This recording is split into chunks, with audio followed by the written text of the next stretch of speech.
Vamos a 1 Timoteo capítulo 6 otra vez. 1 Timoteo capítulo 6. Vamos a leer los versículos 11 al 16 otra vez. Mas tú, oh hombre de Dios, huye de estas cosas y sigue la justicia, la piedad, la fe, el amor, la paciencia, la mansedumbre. Pelea la buena batalla de la fe, echa mano de la vida eterna, a la cual asimismo fuiste llamado, habiendo hecho la buena profesión delante de muchos testigos.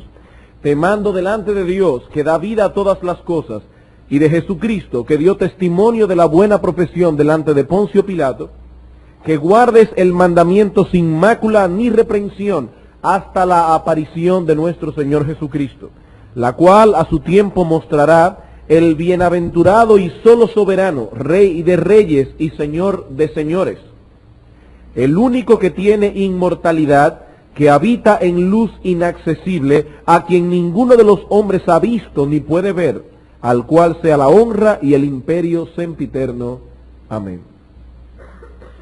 Debemos recordar, como veíamos esta mañana, que en este texto el apóstol Pablo está describiendo cómo ha de ser el andar propio de un hombre de Dios, que en este caso es un título que el apóstol Pablo le asigna a Timoteo como una persona a quien Dios ha designado el cuidado de su pueblo. O sea, cuando Pablo habla aquí de Timoteo como hombre de Dios, no se está refiriendo a él meramente como un cristiano, sino como un pastor, como un líder en la iglesia. Eso de ningún modo quiere decir que lo que enseña ese texto no tiene nada que ver con las personas que no son pastores, o que la enseñanza de ese versículo o de ese texto no se aplica a todo tipo de cristiano, no. Por el contrario, una de las razones que veíamos esta mañana por las que Timoteo, como hombre de Dios que era, debía poner atención a esas cosas, es precisamente porque él serviría de modelo a copiar de los otros cristianos. Nosotros vemos que en la Biblia no aparece una piedad para los pastores y otra piedad para los miembros de la iglesia, sino que por el contrario vemos muchas otras listas en el Nuevo Testamento que son más amplias inclusive que esta de 1 Timoteo y que sí se aplican a todo tipo de cristiano y se mencionan básicamente las mismas cosas que están allí. O sea que lo que Dios exige que un hombre de Dios debe tener como sus características de la piedad es lo que Dios exige que todo tipo de cristiano debe manifestar si ha de ser un cristiano piadoso.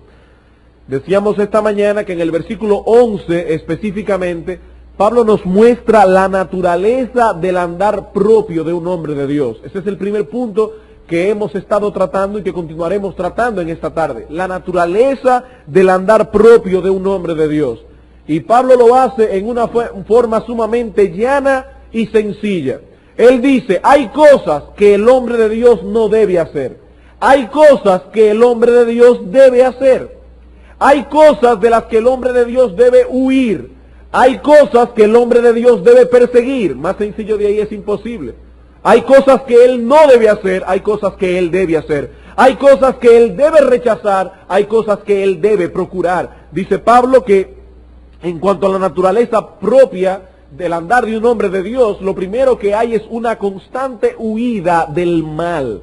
Una constante huida del mal. Dice él, mas tú, oh hombre de Dios, huye. Y veíamos esta mañana que eso es un presente del imperativo. Escapa de esas cosas. Y en segundo lugar, hay una continua persecución de la piedad. Una continua persecución de la piedad. Mas tú, oh hombre de Dios, huye de estas cosas y sigue la justicia, la piedad, la fe, etcétera. Esa palabra sigue es la misma que aparece, por ejemplo, en Mateo capítulo 5, versículo 12, cuando el Señor dice, bienaventurados sois cuando por mi causa os persigan.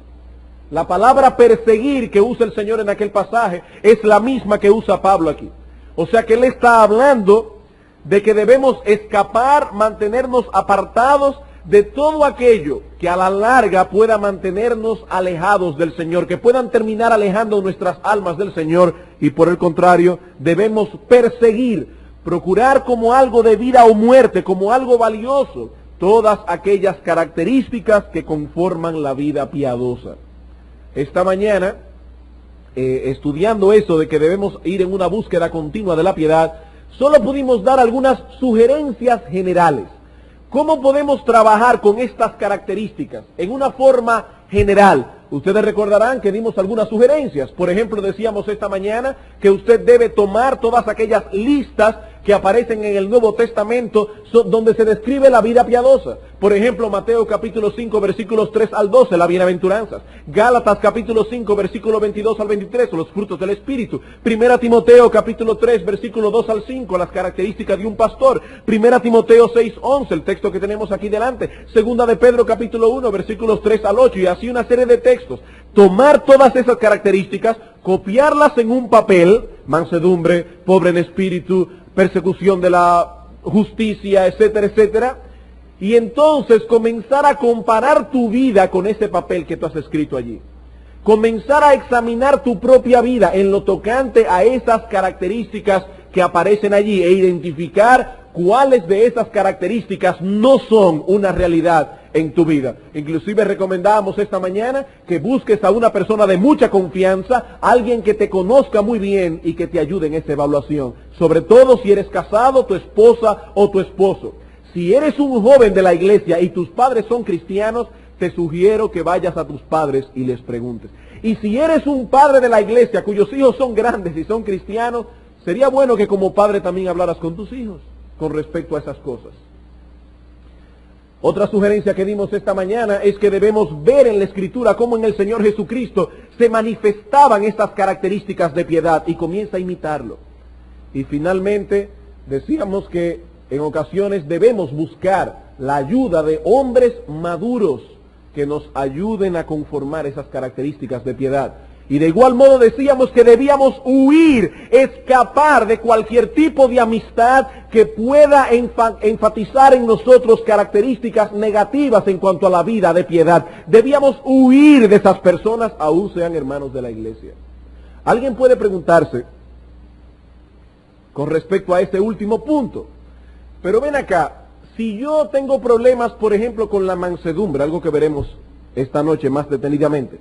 Yo tengo problemas con la mansedumbre y se supone que tengo un amigo que también es iracundo, que tiene problemas con la mansedumbre. Yo debo alejarme de él y debo buscar un hermano que sea manso, un hermano que haya vencido eso, un hermano que pueda ayudarme a mí. Pero si ese hermano se lleva de lo que tú dices, él debe rechazarme a mí. ¿Cómo podemos entonces conjugar eso? Lo que pasa, hermano, es lo siguiente. Si ese hermano maduro ve en ti un verdadero y real deseo de aprender de él, una verdadera apertura de corazón que le permita a ese hermano en cualquier momento llamarte la atención y decirte lo estás haciendo mal, esto que hiciste fue incorrecto, entonces ese hermano maduro no tiene por qué rechazarte. Pero alguien puede estar trabajando y decir, pero entonces vamos a suponer que mi mejor amigo también tiene problema con la mansedumbre y resulta que él también tiene deseo de cambiar. Entonces, en este caso, yo no tengo que alejarme de él. No, hermano, porque en este caso, él no te va a ayudar en nada a ti. Él no te va a ayudar absolutamente en nada. Los dos van a perder el norte fácilmente porque no tendrán un criterio definido en cuanto a cuáles son las características de la piedad que deben buscar si los dos tienen los mismos errores. Otra persona me preguntaba esta mañana, pero si eso es así, entonces yo debo dejar mi trabajo y salir huyendo de aquí. Estamos hablando de intimar con las personas. Pablo dice en 1 Corintios capítulo 5 que si nosotros decidimos no juntarnos de ninguna manera ni con los fornicarios, ni con los idólatras, ni con los mentirosos, tendríamos que salir de este mundo. Tendrías que dejar tu trabajo, irte a un monasterio y quedarte solo. Pero estamos hablando de que no debemos intimar con personas que enfaticen características negativas en cuanto a la piedad, sino que por el contrario debemos intimar con personas que puedan alentarnos, ayudarnos, estimularnos a desarrollar las características piadosas que aparecen en esas listas del Nuevo Testamento. Habiendo visto esas sugerencias generales, vamos ahora a ver algunas sugerencias particulares en cuanto a las cosas que aparecen en nuestro texto. Esas sugerencias que dimos esta mañana sirven para trabajar con la piedad en sentido general, pero el apóstol Pablo está hablando aquí de características muy específicas. Pablo dice, hermanos, persigan la justicia, persigan la piedad, persigan la fe, el amor, la paciencia, la mansedumbre. Esas características pueden ser agrupadas en 3 pares, y las vamos a ver así, en 3 pares. El primer par lo tenemos en la justicia y la piedad. ¿Y por qué agrupamos estos 2 pares, estas 2 características como un par más bien? Porque tanto la justicia como la piedad son cualidades generales, y hasta cierto punto incluyen todas las demás. Cuando la palabra de Dios, y sobre todo en el Nuevo Testamento, se usa la palabra justicia, se usa en 2 sentidos, que aunque no son iguales, están íntimamente relacionados entre sí. La primera forma en que se habla de la justicia divina es la justicia que Dios exige para que una persona pueda estar en su presencia. Es la justicia que Dios exige para que una persona pueda estar en su presencia. ¿Y cuál es la justicia que Dios exige para que una persona pueda estar en su presencia? Bueno, Dios exige nada más y nada menos que su propia justicia. Una persona no puede estar en la presencia de Dios a menos que no sea tan justo como Dios. Por eso dice la Escritura que es imposible querer salvarse guardando los mandamientos. Porque como nadie puede alcanzar ese nivel que Dios exige, es imposible salvarse de esa manera. Por eso, hermanos, la justicia que Dios exige para que podamos estar en su presencia es una justicia que Dios tiene que dárnosla a nosotros. Nosotros no podríamos alcanzarla de ninguna manera. Nosotros no podríamos lograr esa justicia que Dios exige. Para ir al cielo hay que ser tan justo como Dios, hay que ser tan santo como Dios. Por ende, es imposible llegar al cielo por nuestros propios méritos. Es imposible llegar al cielo por nuestra propia justicia. ¿Y qué hace Dios entonces? Que nos regala esa justicia. Por medio de la fe, el que cree en Cristo para salvación, la justicia de Cristo, que es la misma justicia de Dios, porque Él es Dios, es puesta a nuestra cuenta. Y es a esto que se le llama una justicia imputada.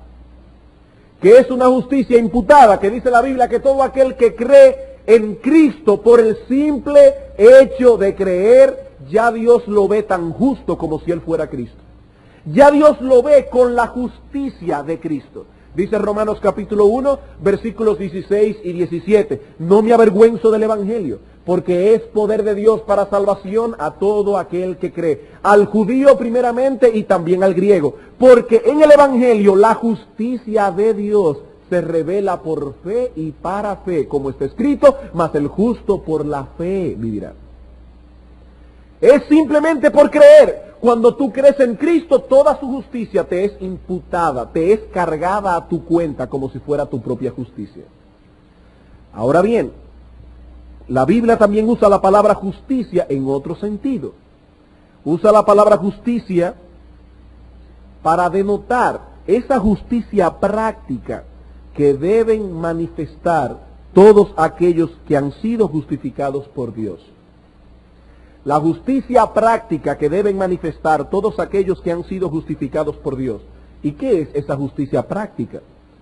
Bueno, eso no es otra cosa que conformar nuestras actitudes y acciones a lo revelado por Dios en su palabra. Hay un texto que a veces es mal interpretado por muchos. En Isaías capítulo 55, versículo 7 en adelante dice: deje el impío su camino y el hombre inicuo sus pensamientos, y vuelva hacia Jehová, el cual será amplio en perdonar. Y ahora Dios dice: porque mis caminos no son vuestros caminos, y mis pensamientos no son vuestros pensamientos. ¿Qué es lo que significa ese texto? Eso significa que el impío tiene un problema muy serio, porque sus pensamientos son contrarios a los pensamientos de Dios. Y como sus pensamientos son contrarios a los pensamientos de Dios, la forma en que el impío actúa es contraria a la forma en que Dios opina que debe actuar. Entonces, ¿qué es el arrepentimiento de acuerdo con ese texto? Dice: deje el impío su camino y el hombre inicuo sus pensamientos, y haga suyo los pensamientos de Dios y los caminos de Dios. Dice Dios está acusando a la nación de Israel, porque mis pensamientos no son vuestros pensamientos, ni mis caminos son vuestros caminos. Entonces, cuando hablamos de una justicia práctica, estamos diciendo de hacer de los pensamientos de Dios nuestros pensamientos, hacer sus caminos mis caminos. Eso es justicia. Y obviamente, si tenemos que elegir entre los dos significados de justicia, tenemos que quedarnos con el segundo en lo que se refiere a este texto. Porque yo no puedo perseguir la justificación por la fe. Ya dijimos que eso es algo que Cristo imputa en el creyente, algo que el Señor da al creyente por medio de la fe. Pero yo sí puedo perseguir la justicia práctica. Yo sí puedo crecer como creyente que soy en Cristo, crecer constantemente en esa obediencia de pensamiento y de actitudes y de acciones a la voluntad revelada por Dios en su palabra. Yo no quiero repetir aquí, porque no creo que sería conveniente, todo lo que el pastor Lester Flaquer habló acerca de eso cuando estudiamos en el Salmo 15, que el ciudadano de Sión hace justicia. Ustedes recordarán que se habló bastante de eso. Él hace justicia. Pero yo sí quisiera que vayamos un momento a Mateo capítulo 5 para repetir algunas cosas, refrescar un poco la memoria. Mateo capítulo 5, versículo 20. Como ustedes recordarán, hermanos, en Mateo capítulo 5, 6 y 7, allí tenemos el sermón del monte. Y el sermón del monte no es más que una descripción que hace Cristo de cuáles son las características que debe tener un ciudadano de su reino. O si quieren ponerlo en palabras del Salmo 15, de un ciudadano de Sión. Y luego que el Señor ha dado las bienaventuranzas y otras cosas más, dice en el versículo 20. Porque os digo que si vuestra justicia no fuere mayor que la de los escribas y fariseos, no entraréis en el reino de los cielos. ¿Cumplían los fariseos la ley de Dios? Sí, pero no en una forma correcta. ¿Cómo cumplían los fariseos la ley de Dios? Porque dice aquí que el creyente verdadero es una persona que debe tener una justicia mayor que la de los escribas y fariseos. ¿Por qué mayor? Bueno, en primer lugar, porque los fariseos cumplían la ley en una forma externa. Ellos se quedaban en la mera letra de la ley. Ellos no iban al corazón de la ley. Ellos veían hay que hacer esto y ellos lo hacían fríamente. Aunque en su corazón no tengan un verdadero deseo de agradar a Dios. Ellos lo veían simplemente como un rito que ellos debían cumplir. Por eso Dios, hablando a los judíos en Isaías, aunque en ese tiempo no habían fariseos todavía, pero era la misma actitud, dice el Señor, yo estoy cansado, hastiado de vuestros sacrificios. ¿Y por qué? ¿Acaso Dios no había ordenado que hicieran sacrificios? Sí, pero ellos lo hacían sin corazón. Ellos creían que por el simple hecho de obedecer la letra externa de la ley, ya estaban en regla delante del Señor, y eso no es así. Otro problema que tenían los fariseos es que ellos obedecían la ley en una forma parcial. Ellos tomaban de la ley lo que más les gustaba. Por eso Cristo le dijo en una ocasión, ay de vosotros, escribas y fariseos hipócritas, porque diezmáis la menta y el eneldo y el comino. Está hablando de que ellos diezmaban, o sea, daban el 10% hasta de la más mínima cosa que ellos ganaban. Pero dejáis lo más importante de la ley, la justicia, la misericordia y la fe. Ellos cumplían de la ley de Dios únicamente lo que a ellos les interesaba. Y por otra parte, el cumplimiento de la ley de parte de los fariseos era centrado en ellos mismos. Ellos cumplían la ley porque les gustaba llamar la atención. Ellos cumplían la ley no porque amaban a Dios, sino porque se amaban a sí mismos. Ellos buscaban fama. Les gustaba que le llamaran rabí, rabí. Se paraban en las esquinas de las calles a orar para que la gente dijera, oh, qué hombre más piadoso. Y cuando iban a dar ofrendas, ellos contrataban personas que iban con trompetas delante de ellos para que avisaran a todo el pueblo, aquí llegó fulano el rico a dar sus ofrendas. Era una obediencia centrada en ellos mismos. El Señor dice aquí que los suyos también han de cumplir lo establecido por Dios en su palabra, solo que en una forma muy diferente. Los creyentes se distinguen según el Señor Jesucristo porque son hombres y mujeres que tienen hambre y sed de justicia. ¿Y qué significa eso? Significa que hay en los verdaderos creyentes un impulso real que los lleva a desear ser santos a pesar de la corrupción que todavía mora en ellos. Nosotros hablamos bastante de esa corrupción en los mensajes pasados. Decíamos que hay en el creyente como una especie de ley de gravedad que le impide subir y ascender fácilmente a la meta que Dios quiere que él llegue. Sin embargo, a pesar de esa corrupción que hay en el creyente tiene un verdadero deseo de ser santo. Y cuando escucha su palabra, sus oídos han de estar atentos para ver si en lo que se está predicando hay alguna demanda divina en la cual nosotros estamos quedándonos cortos. Eso es lo que significa tener hambre y sed de justicia. Señor, yo quiero saber en qué yo estoy fallando. Yo quiero que tú me reveles en tu palabra en qué yo me estoy quedando corto, en qué yo soy deficiente delante de ti. Yo tengo hambre y sed de justicia. Y cuando escucho desde el púlpito o leo en la escritura, en mi devoción personal, que hay algo que la Biblia demanda, en lo que yo no estoy siendo fiel, yo tengo el deseo de obedecer la palabra de Dios. Y cuando viene un hermano y me llama la atención y me reprende en algo que yo estoy haciendo mal, voy a tener un corazón abierto, porque yo no quiero ganar la discusión, yo quiero ser mejor. Eso es tener hambre y sed de justicia. Y dice Cristo aquí, bienaventurados los que tienen hambre y sed de justicia. ¿Saben por qué? Porque ellos serán saciados. Porque ellos serán saciados. Cuando Dios ve a un hombre o a una mujer que tienen el deseo de obedecer su palabra, a ese Dios le revela su palabra. El que quiera hacer la voluntad de Dios conocerá, dijo Cristo. Y eso es una ley de hermenéutica prioritaria. Algunas personas se preguntan, ¿cómo se debe estudiar la Biblia? Hermano, la primera regla de cómo estudiar la Biblia es teniendo deseo de obedecerla. Porque dice la Biblia que a los que temen su nombre, Dios le va a hacer conocer su pacto. Dios no está revelándole su palabra a personas que no quieren obedecerla.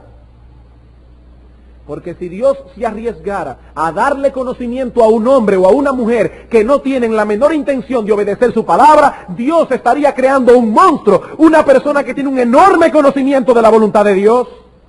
Sin embargo, no es piadoso ni es un santo. Hambre y sed de justicia, y dice Cristo, ellos serán saciados. ¿A qué lleva esa persecución de la justicia? Esa persecución en el sentido correcto de la justicia, de perseguir la justicia, nos lleva a la piedad. Dice Pablo, mas tú, oh hombre de Dios, huye de estas cosas y sigue la justicia y la piedad. Ese deseo de ser justo nos va a llevar de la mano a una vida de piedad. ¿Y qué es la piedad? Bueno, la piedad aquí no es otra cosa que una actitud hacia la persona de Dios que trae como resultado una vida agradable a Dios. Voy a repetir eso otra vez. La piedad es una actitud correcta hacia la persona de Dios que trae como resultado una vida agradable a Dios. Y aquí es que muchas personas se pierden. Hay personas que dicen, bueno, ¿qué es lo que hay que hacer para ser piadoso? ¿Cuáles son las cosas que hay que hacer? Como si fueran los requisitos. Entonces dicen, bueno, eso es lo que hay que hacer, pues yo voy a seguir hacia esa meta, yo voy a hacer esas cosas. No, pero aquí no estamos hablando de cumplir esto o aquello. Aquí estamos hablando de amar a Dios y por amor a Dios hacer esto y aquello. Por eso dice Jerry Bridges que una persona puede ser muy correcta en su conducta y puede ser muy correcta en su ortodoxia y aún así no ser piadoso. Porque la piedad parte de una devoción a Dios, una dedicación a Dios, un deseo de Dios, un anhelo por Dios, un amor a Dios. Y eso trae como resultado una vida agradable a Dios. Una vida de justicia nos lleva a una vida de piedad. Como podemos ver, hermanos, estas dos características primeras son bien generales. Abarcan todo lo que vamos a seguir diciendo en el resto de esta noche. Debemos buscar la justicia y debemos buscar la piedad. El otro par que aparece en nuestro texto, en muchos otros lugares del Nuevo Testamento aparecen a sí mismos como hermanos gemelos, agrupados. Son la fe y el amor. Y podemos decir, hermanos, que esas dos características son los principios fundamentales de la vida cristiana. Y cuando hablamos de principios fundamentales de la vida cristiana, lo que estamos diciendo es que no podríamos concebir la vida cristiana sin fe y sin amor. Son principios fundamentales de la vida cristiana. La fe es lo que permite que tengamos una relación correcta con Dios. El amor es lo que permite que tengamos una relación correcta con los demás. No podemos tener una relación correcta con los demás si no tenemos una relación correcta con el Señor. Y no podemos decir que tenemos una relación correcta con el Señor si no tenemos una relación correcta con los demás. Dice el Señor en 1 de Juan capítulo 4 que el que dice que ama a Dios, que no ve, y sin embargo no ama a su hermano a quien ve, es un mentiroso. Estas dos cualidades, la fe y el amor, están íntimamente ligadas. ¿Y qué es la fe? Yo quisiera dar una definición de fe que hasta los niños que estén aquí sentados puedan entenderla. Fe no es otra cosa que una confianza absoluta en que las cosas son exactamente como Dios dice que son. Eso es fe. Es una confianza absoluta, total, de que las cosas son exactamente como Dios dice que son.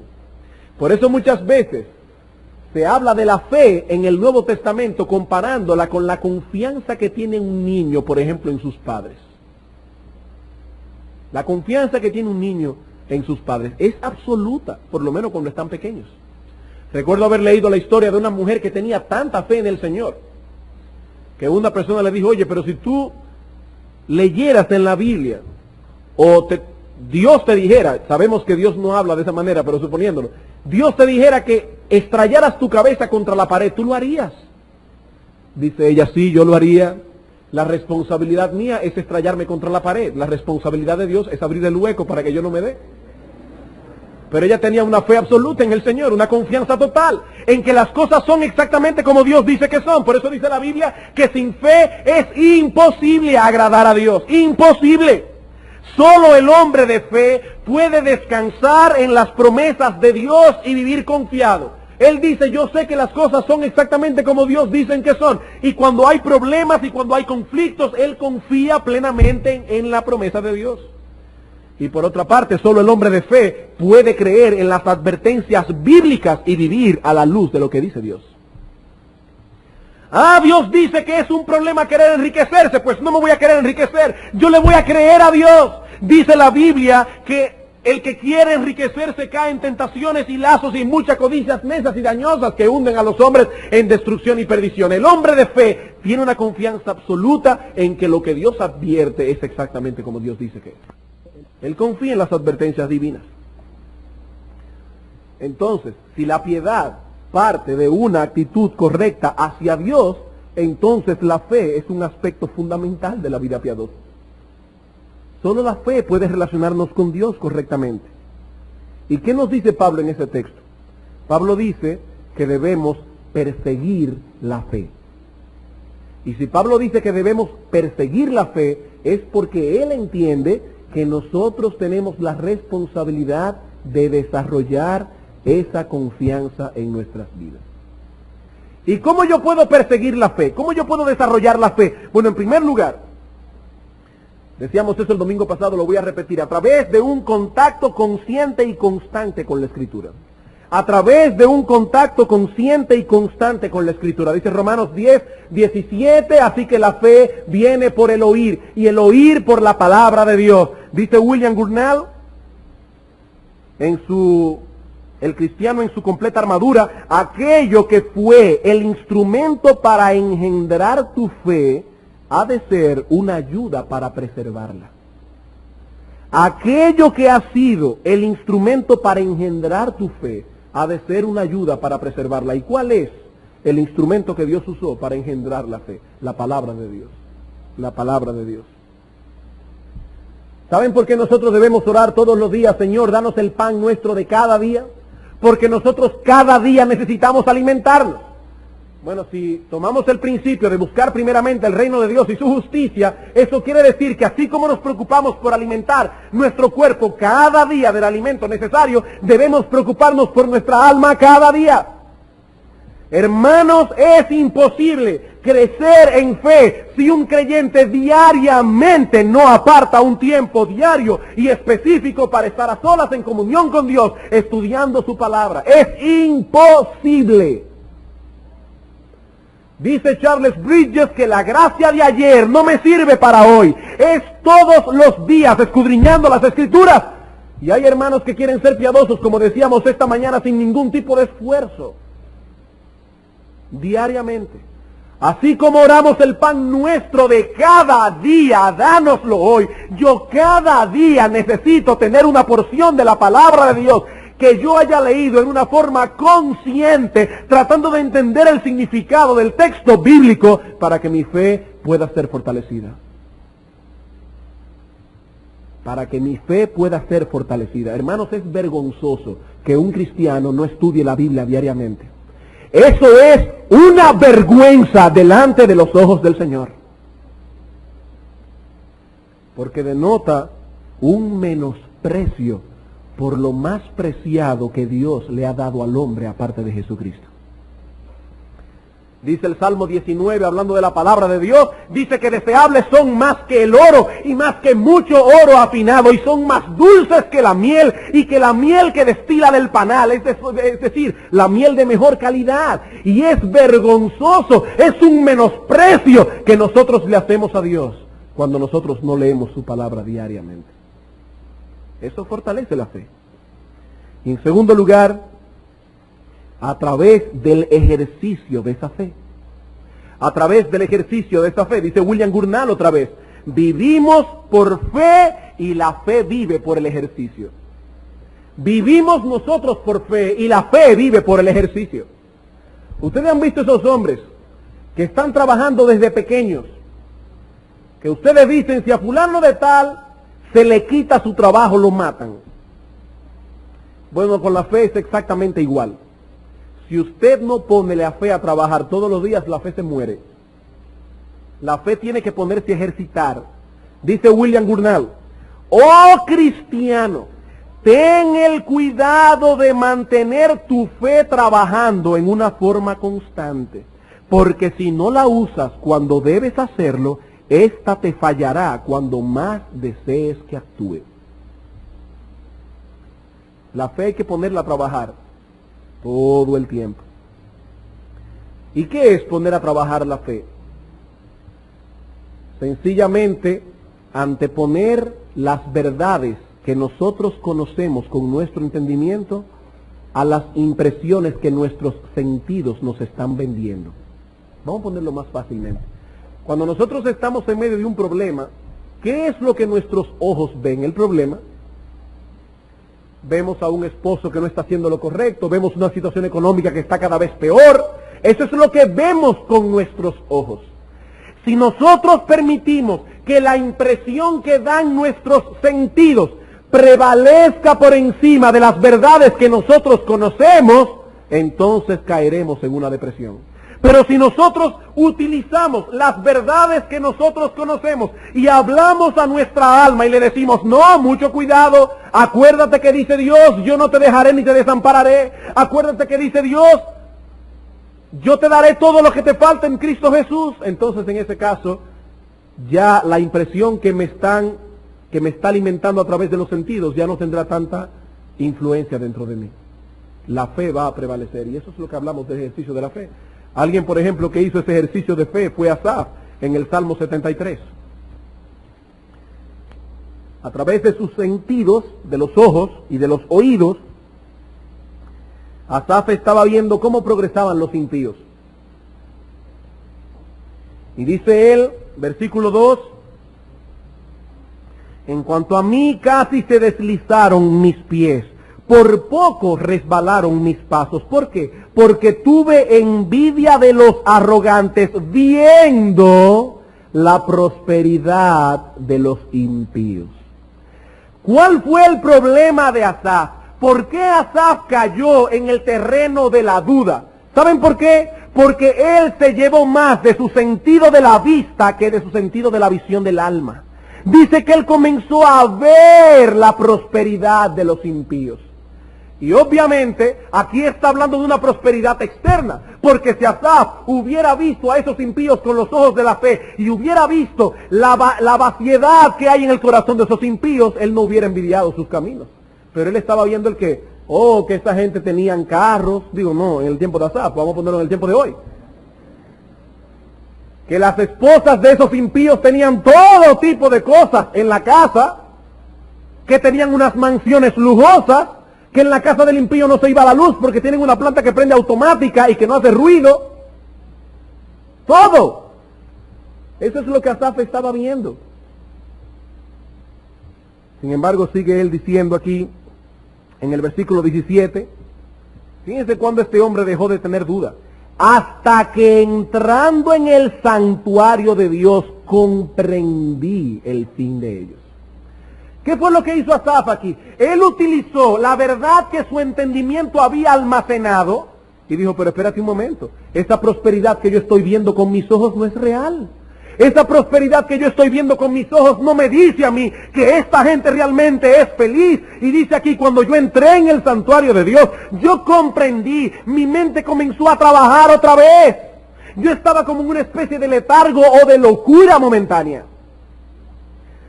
Dice él aquí, versículo 21, otra vez vuelve a su condición anterior y dice, se llenó de amargura mi alma y en mi corazón sentía punzadas. Oigan su descripción del mismo. Tan torpe era yo que no entendía. Ahí estaba el problema de Asaf. Era tan torpe que yo no entendía. No estaba usando mi razón, no estaba usando la fe. Dice él en el versículo 24, me has guiado según tu consejo y después me recibirás en gloria. ¿A quién tengo yo en los cielos sino a ti? Y fuera de ti nada deseo en la tierra. Mi carne y mi corazón desfallecen, mas la roca de mi corazón y mi porción es Dios para siempre. Eso es, hermanos, usar la fe. Y una persona que usa la fe va a desarrollar su fe. Su fe va a ser cada vez más robusta, va a ser cada vez más fuerte. Hermanos, ¿cuál es la diferencia que tienen, por ejemplo, Mike Tyson y yo? No, en serio. Vamos a suponer que planifiquemos una pelea entre Mike Tyson y yo. Bueno, yo pienso que ustedes saben ya quién va a ganar. Pero uno se pregunta, ¿dónde está la diferencia? Él tiene 2 brazos y yo también. Él tiene 2 piernas y yo también. La única diferencia es que él ha desarrollado esos brazos y esas piernas mejor que yo. ¿Por qué? Porque él se ha ejercitado en ello. Bueno, de la misma manera, todos los cristianos, veíamos esta mañana, Dios ya le ha dado todas las cosas que pertenecen a la vida y a la piedad. El problema es que algunos lo han ejercitado y otros no. Por eso algunos son de fe fuerte, otros son de fe débil. El segundo par, o el segundo elemento del par aquí es el amor. Dice aquí, sigue la fe, sigue el amor. Y no vamos a detenernos mucho en el segundo elemento de este par, es decir, en el amor. Únicamente veremos la relación que existe entre el amor y la fe. Pablo dice, sigue la fe y el amor. Y vimos que en otros textos del Nuevo Testamento la fe y el amor son hermanos gemelos. Ahora permanecen la fe, la esperanza y el amor. La fe y el amor son compañeros. Pablo no especifica aquí qué tipo de amor él se refiere, por eso nosotros podemos tomarlo como amor en sentido general, es decir, un amor dirigido primariamente hacia Dios y partiendo de allí, dirigido hacia nuestro prójimo. El Señor dice en su palabra que amar a Dios por encima de todas las cosas y amar al prójimo como a uno mismo resume todas las demandas de la ley de Dios. Ahí está resumido todo lo que Dios demanda, que lo amemos a Él y que amemos al prójimo. Si amamos a Dios por encima de todas las cosas, no tendremos dioses ajenos delante de Él, no lo adoraremos en una forma inapropiada, no tomaremos su santo nombre en vano. Mandamiento este que yo a veces me pregunto que parece que no está en la Biblia. Hermanos, está prohibido, oiga bien, por la Escritura, está prohibido que usted use el nombre de Dios en vano. ¿Y qué significa eso?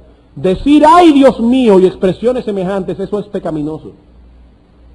Eso es pecaminoso. Si nosotros amamos al Señor, no usaremos su nombre en vano y también guardaremos el día del Señor, no solo en una forma adecuada, sino también deleitosa. Para una persona que ama al Señor, el día del Señor es una cosa deliciosa, sublime.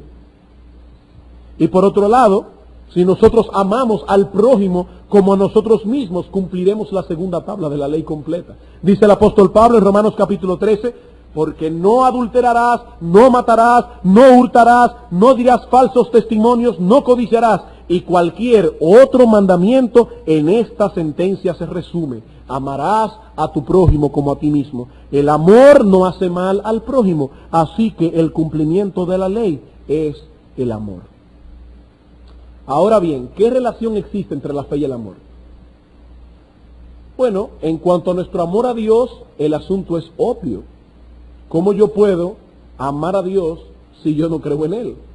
Dice Hebreos capítulo 6, sin fe es imposible agradar a Dios, Hebreos 11:6, sin fe es imposible agradar a Dios, porque es necesario que el que se acerca a Dios crea que le hay y que es galardonador de los que le buscan. En otras palabras, en la medida en que nosotros contemplamos a Dios con los ojos de la fe y descansamos en Él, en esa misma medida crecerá nuestro amor a Él. Vamos a ver dos ejemplos rápidamente. Salmo 18. O sea que sin fe yo no puedo amar a Dios. Porque solamente por los ojos de la fe es que yo puedo ver todas aquellas características que hacen a Dios digno de ser amado. Yo no puedo amar a Dios sin fe. Eso es imposible. Y en la medida que crece la fe, en esa misma medida vamos a amar más a Dios. ¿Por qué? Bueno, porque en la medida en que con los ojos de la fe le conocemos, en esa misma medida más le amamos. Eso es lo que pasa con los matrimonios, por ejemplo. Si una persona se casa con alguien que es maravilloso, en la medida en que esa mujer o ese hombre conozca más a su cónyuge, más lo va a amar. Eso mismo pasa con el Señor. Dice aquí, Salmo 18, te amo, oh Jehová, fortaleza mía, Jehová, roca mía y castillo mío y mi libertador, Dios mío, fortaleza mía, en Él confiaré. Mi escudo y la fuerza de mi salvación, mi alto refugio. Invocaré a Jehová, quien es digno de ser alabado, y seré salvo de mis enemigos. El salmista comienza aquí diciendo, te amo, oh Jehová. ¿Y cómo el salmista, por qué el salmista amaba a Jehová? Porque el salmista conocía a Jehová y él sabía que Dios era digno de ser alabado. ¿Y cómo conocía el salmista a Jehová también? Salmo 27. El salmista amaba mucho a Dios porque él conocía bien a Dios. Él lo podía ver con los ojos de la fe. Dice aquí, versículo 4, una cosa he demandado a Jehová, esta buscaré, que esté yo en la casa de Jehová todos los días de mi vida para contemplar la hermosura de Jehová. ¿Y cómo podía el salmista contemplar que Dios era hermoso? Porque él lo veía con los ojos de la fe. Y en la medida en que él contemplaba a Dios, más lo amaba. Entonces es la fe lo que me lleva a amar a Dios. Pero lo segundo que voy a decir ahora a veces no es tan obvio para algunos. Hermanos, es esa misma fe la que nos lleva a amar a nuestro prójimo. Eres una persona que tienes poco amor hacia los demás, sencillamente eres una persona de poca fe. No tienes una preocupación constante por tus hermanos en la iglesia, es decir, que no estás poniendo a funcionar el amor que Dios te exige en su palabra, eres una persona de poca fe. ¿Y qué relación hay entre la fe y el amor al prójimo? Hermanos, ¿cuáles son los dos grandes enemigos del amor al prójimo? Dice Richard Baxter, tened cuidado del egoísmo y de la codicia, los dos grandes enemigos del amor. ¿Cuáles son los dos grandes enemigos del amor? El egoísmo y la codicia. ¿Y por qué una persona es egoísta y codiciosa? Porque no tiene fe. Porque no tiene fe. Una persona que tiene fe confía tanto en el Señor que no está excesivamente preocupado por sí mismo. Y como no está excesivamente preocupado por sí mismo, es una persona que puede darse a los demás. Por eso en la Escritura se contraponen el miedo con el amor. Una persona que tiene muchos temores es una persona que no tiene amor. Y una persona que no tiene amor es una persona que no tiene fe. Vayamos a 1 de Juan, capítulo 4. Aunque quiero aclarar algo aquí, cuando hablo de miedo, yo no me estoy refiriendo a esa cualidad que Dios le ha dado al ser humano llamada instinto de conservación. Porque si a mí me dicen que allá afuera hay un tigre rabioso, un tigre del animal, no un tigre de los dominicanos, que se escapó de un zoológico, mi instinto de conservación me debe decir a mí, no salgas, porque dicen proverbios que el avisado ve el mal y se aleja de él. O sea que yo no estoy hablando del instinto de conservación, yo estoy hablando de esos temores infundados que llegan a controlar a un individuo o a una individua. Temores. ¿Sabe lo que dice Juan? Versículo 17. En esto se ha perfeccionado el amor en nosotros, para que tengamos confianza en el día del juicio, pues como Él es, así somos nosotros en este mundo. En el amor no hay temor. Y yo sé, hermanos, que ese texto se refiere a un caso específico de temor al juicio de Dios. Pero el apóstol Juan está aquí aplicando un principio general a una situación particular. ¿Y cuál es el principio general? Que en el amor no hay miedo, no hay temor, sino que el perfecto amor echa fuera el temor, el miedo. Porque el temor lleva en sí castigo, de donde el que teme no ha sido perfeccionado en el amor. ¿Saben por qué una persona tiene temores en su vida y tiene miedos en su vida? Porque es una persona que se ama demasiado. Es una persona que se vive sobreprotegiendo. Y se vive sobreprotegiendo porque no confía en el Señor. Esa persona tiene poca fe. Hermanos, el amor echa fuera el miedo. Yo sé, por ejemplo, que las mujeres le tienen pánico a los ratones. Miedo a los ratones. Ponga a una mujer aquí adentro de la iglesia y ponga a su hijo allá afuera en peligro y llene esa puerta de ratones. Y yo le voy a asegurar que si es una madre que ama a su hijo, pasará por encima de los ratones para salvar la vida de su hijo. ¿Saben por qué? Porque el amor por su hijo es más grande que su miedo. El amor echa fuera el temor. El amor echa fuera el miedo.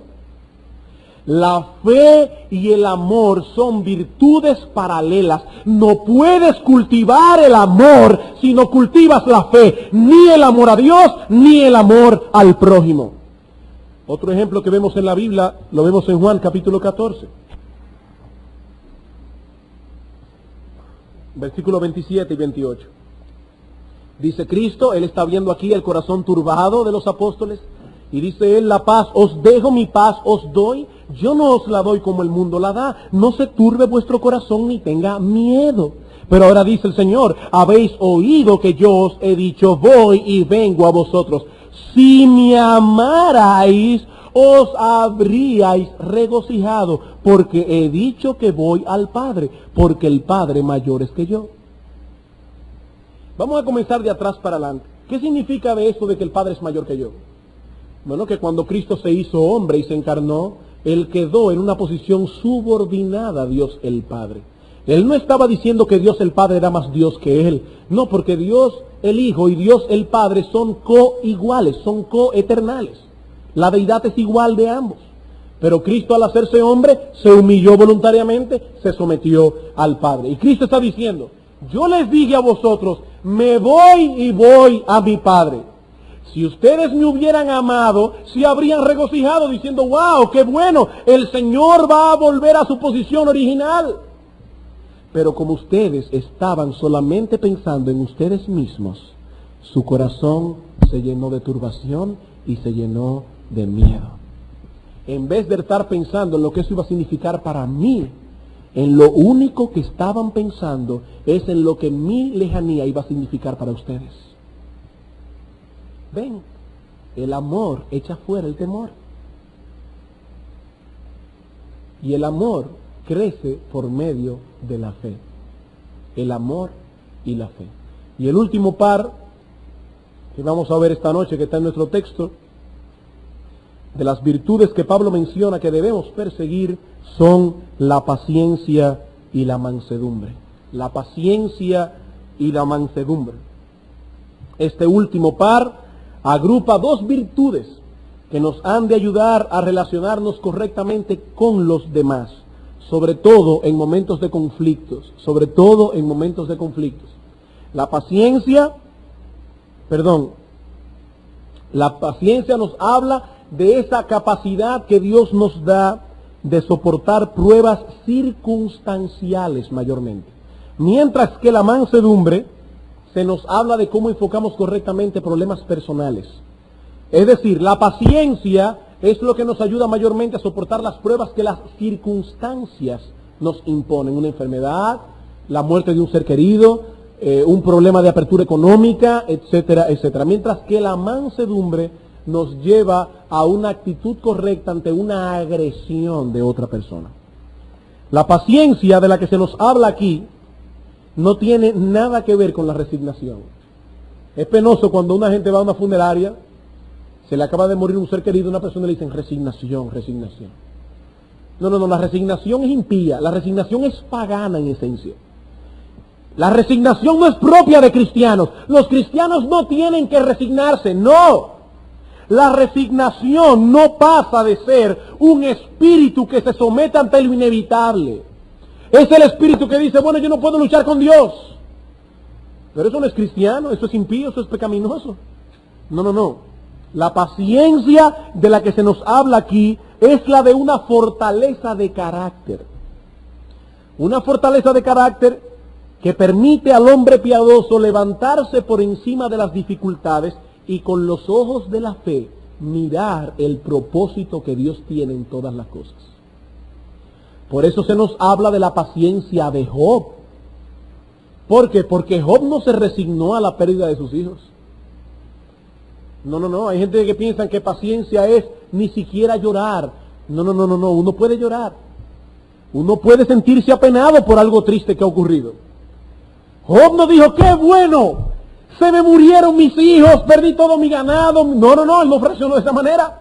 Dice que él se cubrió de silicio y de ceniza, y eso es una forma de manifestar pena. Pero en medio de su pena, dice la Biblia, que Job no atribuyó a Dios despropósito alguno. Él tenía paciencia. En otras palabras, con los ojos de la fe, él podía levantarse por encima de una situación tan penosa como la que le había pasado y decir, yo sé que Dios tiene un propósito en todo esto.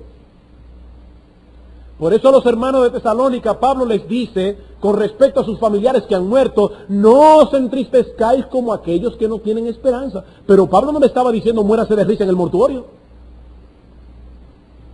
No, ellos iban a entristecer, pero no como aquellos que no tienen esperanza. Ellos iban a poder sobreponerse por encima de los problemas.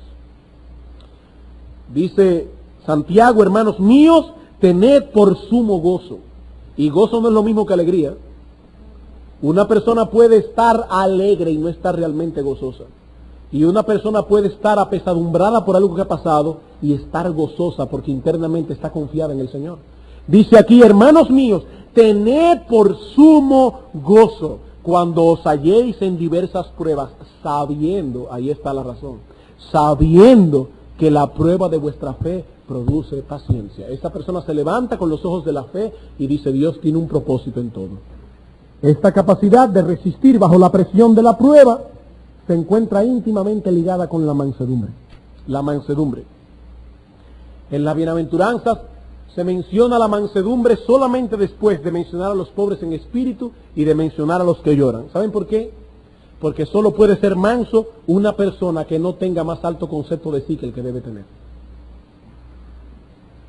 Jerry Bridges dibuja un perfil perfecto de lo que es una persona mansa. Él dice, trata de verse en este espejo porque yo lo hice y me fue un poco fuerte. Porque tuve que reconocer que hay cosas allí en las que yo tengo deficiencias. Dice Jerry Bridges, no debemos opinar con tanta fuerza o ser tan dogmáticos que los demás tengan temor de expresar sus opiniones delante de nosotros. En segundo lugar, la mansedumbre mostrará respeto por la dignidad personal del otro. Cuando sea necesario, buscará cambiar una opinión o una actitud equivocada. Es decir, el manso no es el que dice, bueno, el hermano fulano de tal está mal, pero yo voy a ser manso, no me voy a meter con él. No, hermano. Es tu obligación amonestar a esa persona. Pero está diciendo aquí, cuando sea necesario, buscará cambiar una opinión y una actitud equivocada, pero por la persuasión y la benignidad, no por la dominación o la intimidación. La mansedumbre también evitará hablar con brusquedad y actuar con descortesía. El cristiano manso no se siente amenazado por la oposición, ni se enoja con los que se le oponen. Finalmente, el cristiano manso no humillará, ni menospreciará, ni repetirá chismes acerca del hermano que ha caído en pecado. Más bien se lamentará por él y orará por él para que se arrepienta. Hermano, ¿es ese tu retrato? ¿Qué tanto te pareces tú a esa persona de la que habla Jerry Bridges aquí? Una persona que no intimida a los demás, una persona que no es todo el tiempo dogmático con sus opiniones, una persona que no se molesta si alguien se le opone y se le resiste, o le dice tú estás equivocado, yo no estoy de acuerdo contigo. ¿Es ese tu retrato? Una persona cortés, gentil, amable, suave, delicada, y no estoy hablando de una mujer, estoy hablando de un hombre también. ¿Es ese tu retrato? Sobre todo, ¿es ese tu retrato cuando estás en medio de un conflicto personal? Cuando alguien no ha sido manso contigo, cuando alguien te ha ofendido fuertemente, ¿reaccionas tú de esa manera? Por eso en el Nuevo Testamento la mansedumbre se encuentra íntimamente relacionada con la gentileza. Y no debemos tomar esta cualidad simplemente como una regla de cortesía. No, estamos hablando de algo que es de la vida de piedad. ¿Saben lo que dice el apóstol Pablo en Filipenses capítulo 4, versículo 5? Vuestra gentileza sea conocida por todos los hombres que el Señor está cerca. Y algunos creen que Pablo está hablando ahí de la segunda venida. Pablo no está hablando ahí de la segunda venida. Pablo está hablando de que el Señor está alrededor nuestro a ver qué tan gentiles somos con las personas. Jerry Bridges hace una paráfrasis de ese texto diciendo, el Señor está a mi lado para ver cómo manejo mis relaciones con la gente en el día de hoy. ¿Seré rígido y exigente en mis demandas? ¿O seré manso y considerado, buscando entender las presiones e inseguridades que enfrenta la gente y comprender a cada uno? Eso es lo que significa, vuestra gentileza sea conocida por todos los hombres. Y muchas veces nosotros no solo descuidamos esa virtud, sino que hasta la menospreciamos. Un elogio que se le hace a cualquier, inclusive hermano, penosamente a veces es, fulano no es fácil. Fulano le dice a cada persona lo que tiene que decirle sin miramientos. Y si por el contrario dice, oye, pero qué manso es fulano, él se siente hasta avergonzado, porque es como si le hubieran dicho menso. No, hermano, manso y menso no es exactamente lo mismo. No es exactamente lo mismo. Nuestras ideas equivocadas de mansedumbre nos llevan a menospreciar esta característica de la piedad. La mansedumbre no tiene nada que ver con un carácter débil. Todo lo contrario, para ser manso hay que ser muy fuerte de carácter. Para ser manso hay que ser muy fuerte de carácter. De hecho, la palabra manso que se usa en el texto griego se usa para hablar de un caballo salvaje que ha sido domado.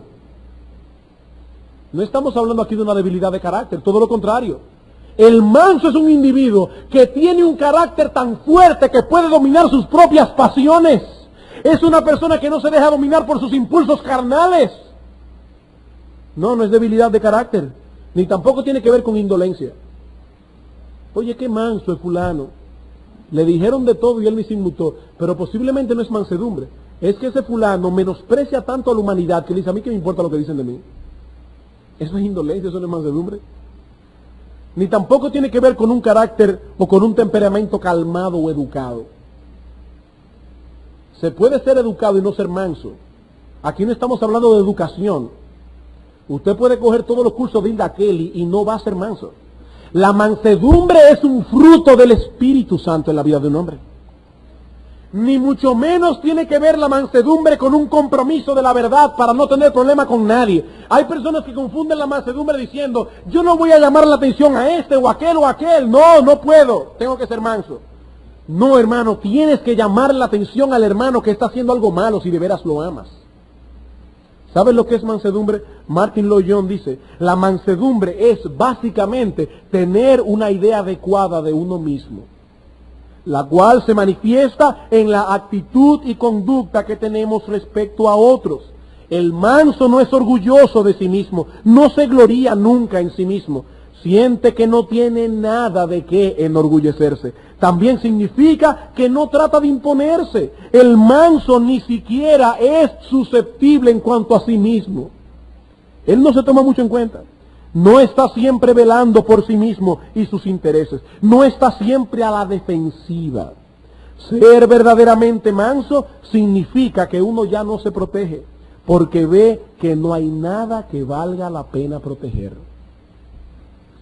Tú eres pobre en espíritu, es decir, tú reconoces delante de Dios que tú no vales nada. Tú has llorado por tu condición, entonces tienes que ser manso.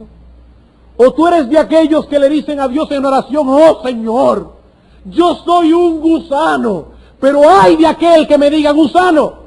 No, si tú eres un gusano, eres un gusano. Si no vales nada delante de Dios, no vales nada delante de nadie.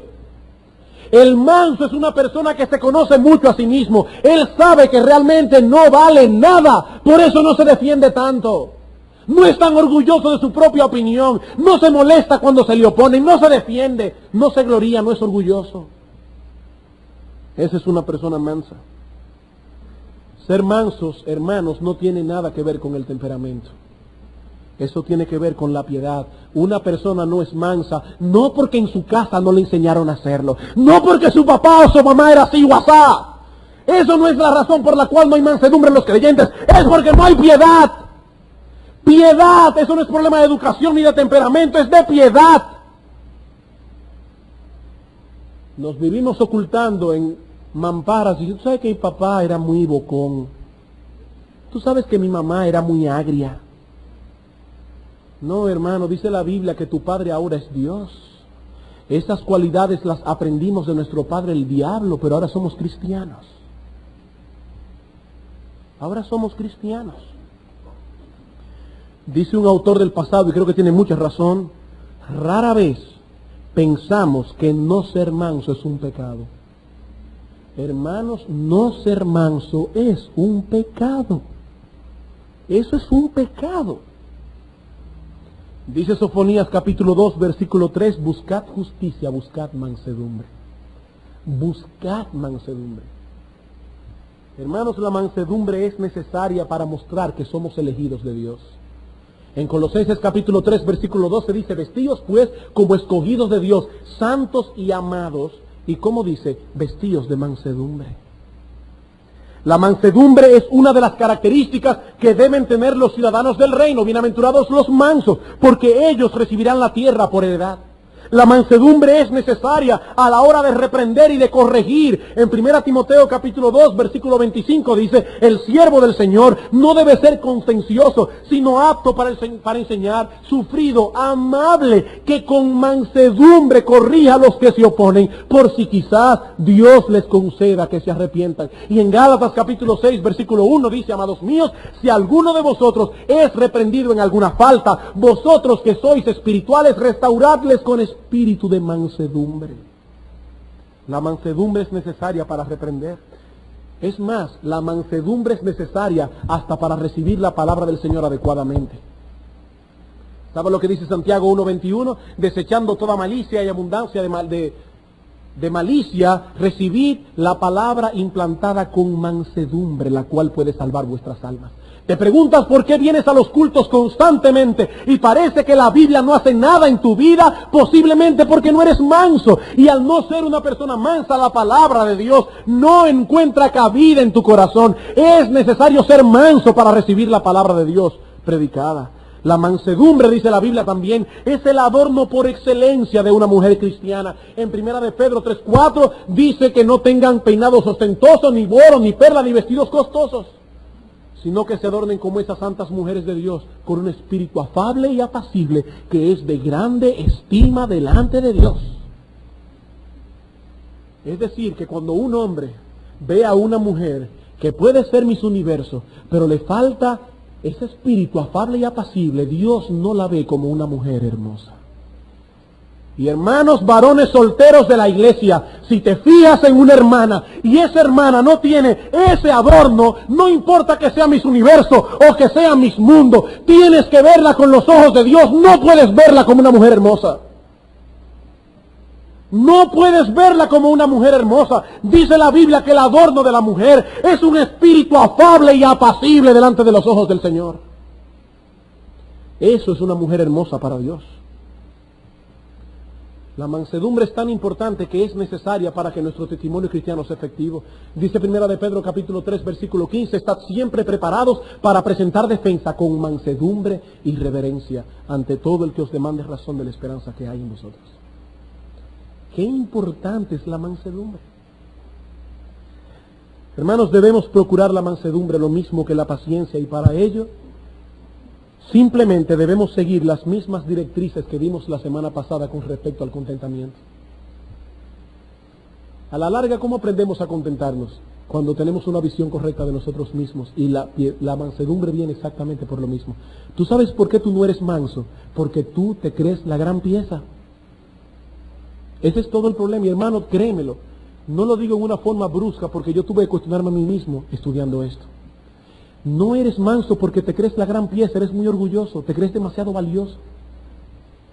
Por eso dice Martin Lloyd-Jones, el que sabe que está en el piso no tiene miedo de caerse. No tiene nada que defender. De todos modos, quisiera añadir ya para terminar algunas directrices más específicas todavía que la del contentamiento, para añadírsela a aquellas que dimos. ¿Quieres ser manso? Debemos mirar constantemente al Señor Jesucristo. Debemos mirar constantemente al Señor Jesucristo. La forma en que Él reaccionaba ante la hostilidad de los gobernantes de su nación. La forma en que Él reaccionaba a veces a la tontería de los apóstoles. Había que ser manso para vivir 3 años con 12 hombres que constantemente estaban buscando lo suyo propio y teniendo poca fe. Y el Señor con mansedumbre los iba guiando. Ver cómo el Señor incluso reaccionaba cuando lo golpeaban físicamente. Y eso nos va a dar mansedumbre.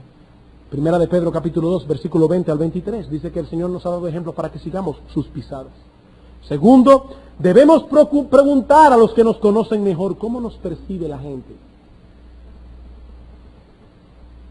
La mansedumbre es uno de los vicios en nosotros que más fácilmente los demás detectan. Pregúntale a alguien de confianza cómo te percibe la gente. Como dice Jerry Bridges, ¿somos dogmáticos o tenemos fuertes opiniones? ¿Somos bruscos y descorteses? ¿Buscamos intimidar o dominar a los demás por la fuerza de nuestra personalidad? ¿La gente se siente incómoda en nuestra presencia porque piensa que estamos silenciosamente juzgando sus debilidades? ¿Cómo te percibe la gente? Pregúntaselo a alguien que tú confíes en ella. Y como decíamos esta mañana, prepárate para recibir la respuesta. ¿Tú quieres realmente ser manso? Medita constantemente en la importancia que Dios da a esta característica y, de ser posible, memoriza algunos textos claves al respecto. Y debemos orar constantemente al Dios de toda gracia, como le llama el apóstol Pedro, que imparta sobre nosotros esa gracia de la mansedumbre. Constantemente, Señor, ayúdame a ser manso. Bien, hermanos, como hemos podido ver, estas cualidades que aparecen en nuestro texto describen la piedad no únicamente en cuanto a nuestra relación con Dios, no únicamente en cuanto a nuestro servicio al Señor, no. La piedad tiene que ver con todos los aspectos de nuestra vida, hasta con el tono en que hablamos,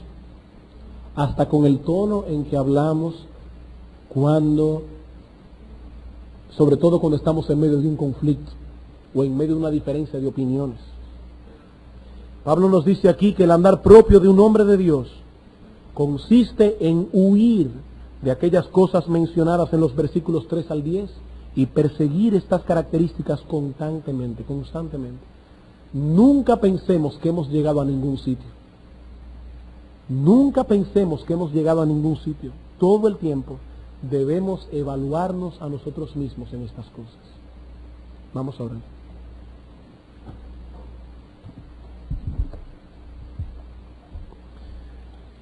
Una vez más, soberano Señor y Dios, te damos las gracias, Padre, por tu palabra.